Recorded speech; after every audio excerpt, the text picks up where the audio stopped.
What's going on, everybody? It is Sunday, November the 6th. I just rolled into camp here, got all my gear unloaded, and now I'm getting everything situated for what's going to be 2, potentially 3 days of bow hunting up here in the big woods of Pennsylvania. And this year I kind of have a unique opportunity. I've always wanted to film my hunting adventures up here, but with the pressures of trying to fill a buck tag and film in detail at the same time, it just never worked out. But this year I was fortunate enough to film my buck tag back in early October. I still do have a doe tag, so I'm legally allowed to hunt up here, but I don't have the pressures of trying to fill my buck tag, so that should free up a little bit of time and energy that I can put forth into a film. And if you're seeing this right now, obviously that project was at least in some form successful. So I guess that's the plan. I don't have a buck tag. I still do have a doe tag, so I would consider taking a doe if I get a slam dunk shot from the right stand location. But really, I just plan on documenting my adventure over the next 2, potentially 3 days of what it's like to hunt, what should be peak rut activity up here in the big woods. So we're going to wake up bright and early tomorrow. I'll try to film in as much detail as we possibly can. And really excited to get in a tree and see what we can see. By the same stars of you, I swear that I'll love you. You are my pretty star. All right, well, we just finished the first leg of the triathlon. Took a decent drive from camp, just got set up at a parking spot here on some public ground. Now, got to get everything loaded up, get on my bike, and put some distance in between me and the gate. But this will kind of give you an idea of everything I'm carrying into the tree with me this morning. So here's my pack. This has everything I need to be self-supported for about 14 hours as I sit all day. I've got my tree stand and my sticks, so I'm carrying the weight back in there so I can set up and tear down every single time. Got some rattling antlers in case I get bored or in case I see one out at distance and I want to bring them in closer. Got water, and the bottom of my pack here has everything I need. So bow hangers, tree stand straps, food, possibles pouch, etc. So that's everything I'm carrying back in. I also have my camera arm stuck in there. And then this is how I get back in.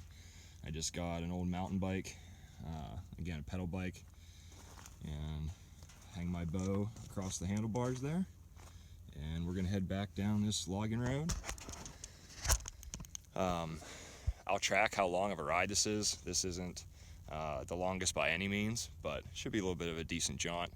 And then we'll ditch the bike and hike back in, but we'll pick up when I get to the third phase. All right, I have to kind of be quiet here because I just saw a buck chasing a doe across a logging road when I rode my bike in, so that's a good sign to get back in here. Hopefully that doe's hot, get some buck activity going. But anyway, it's a lot farther back in here than I remember. I just checked my Onyx tracker, 2.5 miles on the bike. So we just ditched it in the woods here. Now we start the third leg of the trip, and I gotta hike back into my stand location. I've got the stand on my back. We're gonna hang a set. It's right around 6 a.m. right now, so we'll probably be set up right around first light, maybe a little bit after, but it's November 7th. It's not totally cold, but it's got a chill in the air. Bucks are moving. Great day to be alive, great day to be a bow hunter. Let's jump back in and see what shakes. All right, just got settled in here. I got the stand hung. I think it was like 6:25. I checked the clock. Right now it's about 6:40. So pretty much just first shooting light. And I saw that buck with a doe right out at the logging road. And I kind of followed a draw back in and got set up on the edge of cover where I think they're at. When I was setting up the stand, I could hear what I think was a buck back in there growling. Really long, drawn out, deep grunts. So I don't know if that's the same buck, a different buck, but I'm almost 99% certain that's what I heard. But I'm kind of disappointed. When I scouted this in the summer and when I came back in September, there was a lot of sign, a lot of historical sign in here. There was a huge primary scrape right down here below me, then a big scrape line on the other end. And none of those are opened up. It doesn't even look like they were hit, but when I came back in here and hung the camera in September, they were actively worked. The morning that I hung the camera, I could even see urine in them and stuff, so. At least from the tree right now, I don't see any sign, no rubs, no open scrapes.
I've heard deer in this cut all morning off and on. And I've kind of been progressing, climbing the ladder of calling. Started with some bleeding, moved into some grunt sequences, got a little more aggressive. Then I did a little bit of snort wheezing, and I had a deer blow at me, but it was totally upwind, so it couldn't smell me. I don't know what that was about. But then I thought, well, if there's hot doe in there, and I know the deer in there, maybe I'll try a little bit of a rattling sequence. See if I couldn't get one of those satellite bucks. Assuming if there's a mature buck on that doe, oftentimes there's satellite bucks, trying to get their opportunity to breed after he leaves, or if he totally drops that doe for whatever reason. So I figured I'd rattle. I was rattling maybe, I don't know, I'll have to look at the video, 40 seconds-ish. Heard some crashing up here to my right. Really nice buck. Right on the line of about Pope and Young, I'd have to imagine. He was out past the ears, but he was coming crashing in, and he just happened to come downwind. So the plan worked, but he smelled me. I got the glass on him at about 75 yards. He was still curious, and I threw a couple grunts at him, and he put his nose up in the air, winded me, and took off. So super exciting either way. Really nice buck. We'll see. The sign, again, isn't really impressive here, but this is a spot you could catch a doe coming out of this cut. And if there's a hot doe in there, I'm on the downwind edge. Bucks could be cruising this edge, and that's probably what he was doing when I routed him in. So we're in the game. Let's see what else we can see.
Alright, little update here.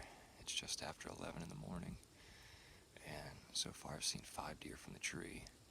One was that big buck I rattled in, 2 were does, one was like right here at 20 yards. The other one was a little bit farther off, about 30, right on the edge of the cut. And then I saw 2 more that I wasn't able to identify. They were too far into the brush. I just happened to see them cruising by, so if you count the 2 deer I saw coming in, that's 7 total for this morning, which is an awesome day for up here. I can't really expect to see anything more than that, but on the other hand, just based off the action that I heard in this cut this morning and the deer I've seen, I think pretty good odds that we'll see a buck this evening, so I'm going to hang out here the rest of the day, but I'm going to take advantage of the day winds here. I'm going to jump down, I'm going to grab a card out of this camera that was overlooking that old scrape line. None of those scrapes are pot open, but I'm willing to bet we have something on it just because it's also on the edge of the brush there where they can kind of cut the corner. So I'll jump down, stretch the legs, grab that card, settle back in for the evening sit.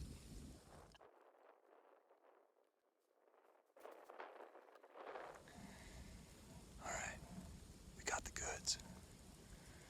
I'm gonna grab my lunch, pop this in the card reader, hopefully see a couple big boys. This thing's been soaking since September, so really hope there's some good ones on it. Let's take a look.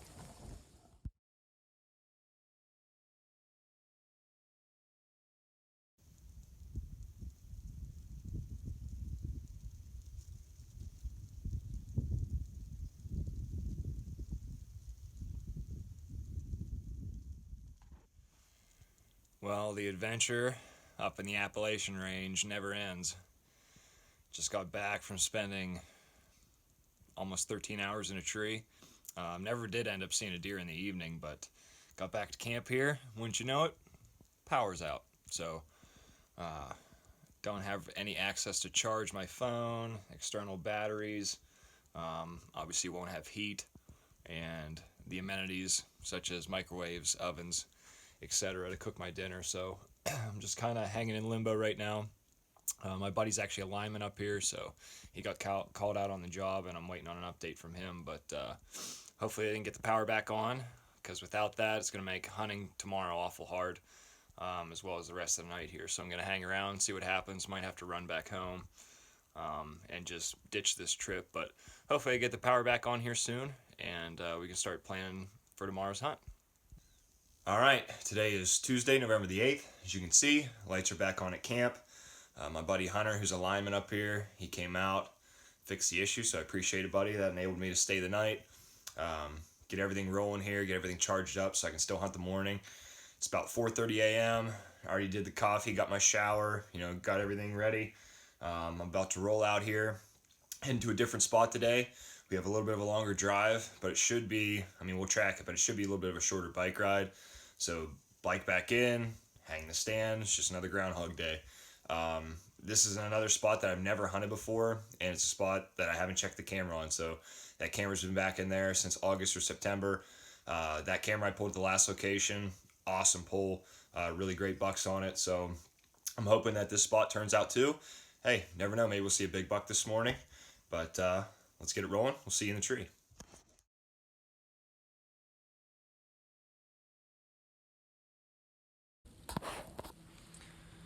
Okay, I'm back with my morning update. It's about 10 a.m. It's been a beautiful morning. Cold and clear. Wind's been pretty steady. Just one of those days where you could see a giant come out at any second, but that hasn't been the case. I did see one about 2-year-old 8-pointer. He read the script perfectly. I have a draw down here to my west, and he kind of came up that draw and worked this edge, but he wasn't close enough for me to really get on film. It's super frustrating trying to get deer on film. They're either too far away or they're in too deep a cover, but still have high hopes that something could work through this little gap here. So I think what my plan is, I have another camera here I haven't checked. I'm going to jump down, grab that card, take a look at the pictures, see what's been in here. Probably jump down, grab lunch at about 11:30ish, and that way I can kind of stretch the legs, get warmed up again, and get back in here for the evening. So that's the plan. Let's jump down, see what's on this card, and with any luck we might see something here late morning.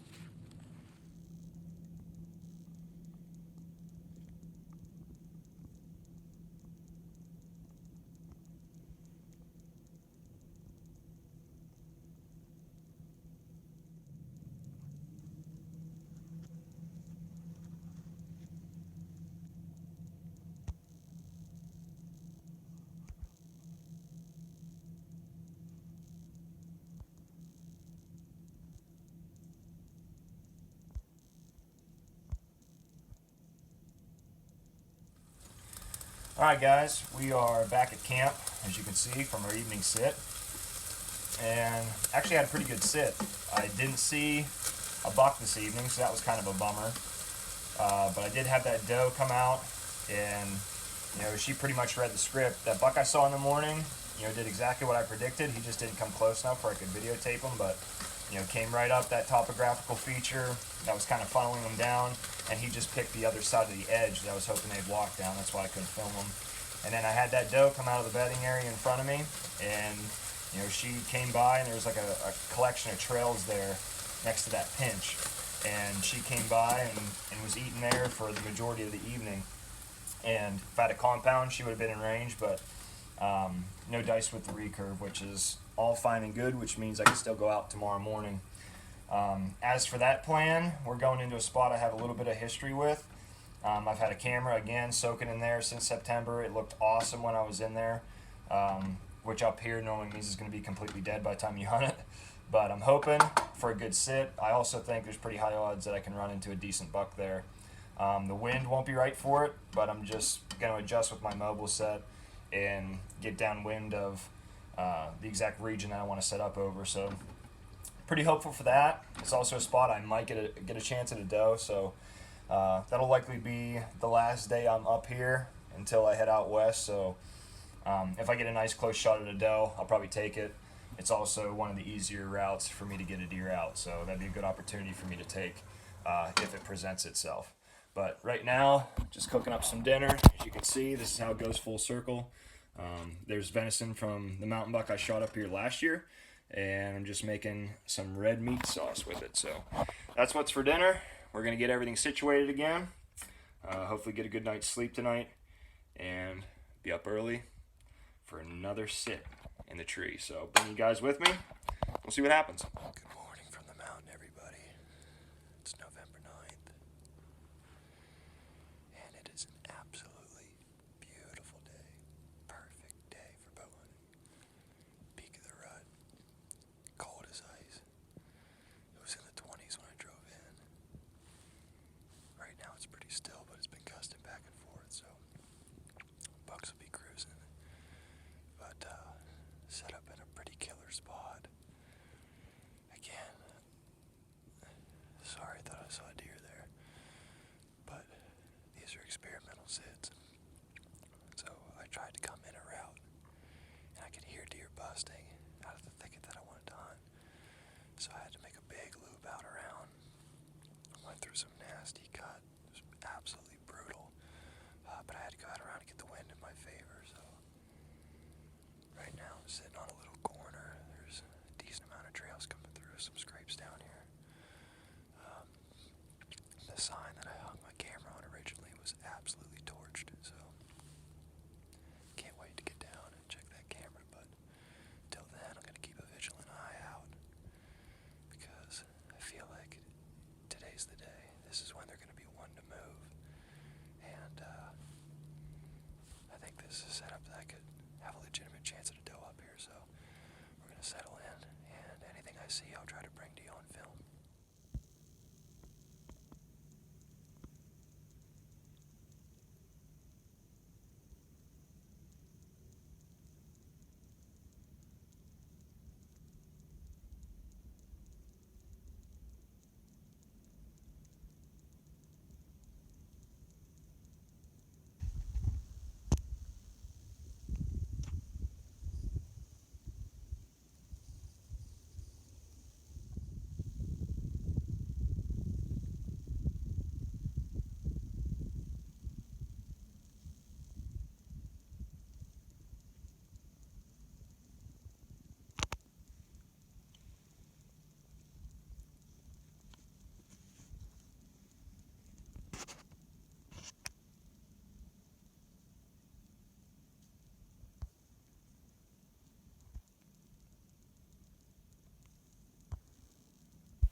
scent from some doe that must be bedded in here somewhere.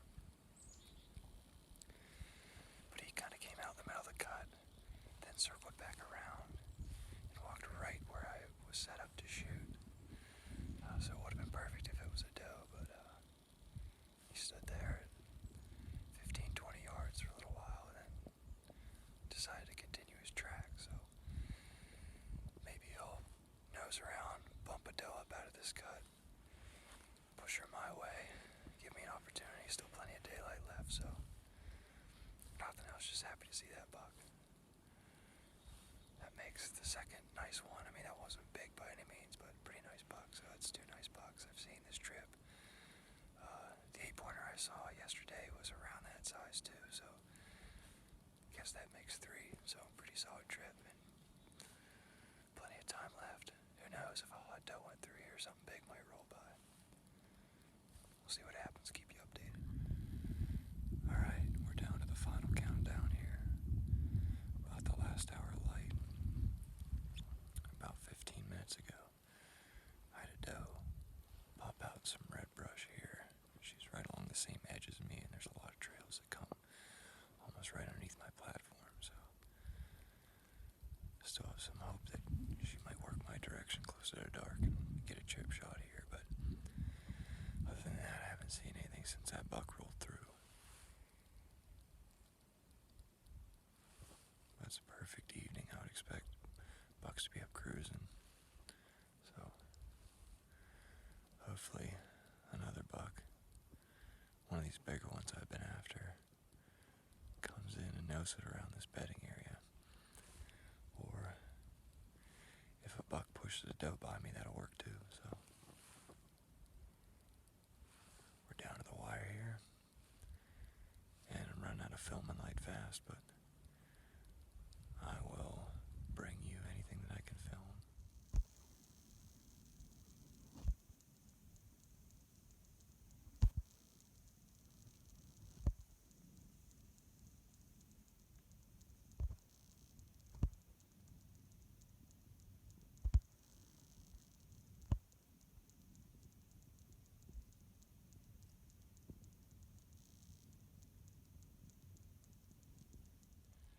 So I'm just finishing up the editing on this video, and I realized I didn't do any closing statements. I ended up having to sit all day for that last sit, didn't have any food on me, total disaster. So when I got back to camp, I was just ready to eat and go to bed. But anyway, pretty successful trip in my opinion. Saw one shooter buck, 2 other bucks, and overall a decent amount of deer, everything considered, at least for the big woods. So it was definitely worth it. And looking back on it now, I'm actually really glad I filmed it. Nothing that exciting took place, but it's kind of cool to really document the details. So considering I'm getting ready for an out-of-state hunt, I'm thinking about bringing the camera along and just doing this thing all over again. So if you like this kind of content, comment below, consider subscribing, and maybe I'll be able to bring you some more hunting footage here soon, but this time with a tag in my pocket.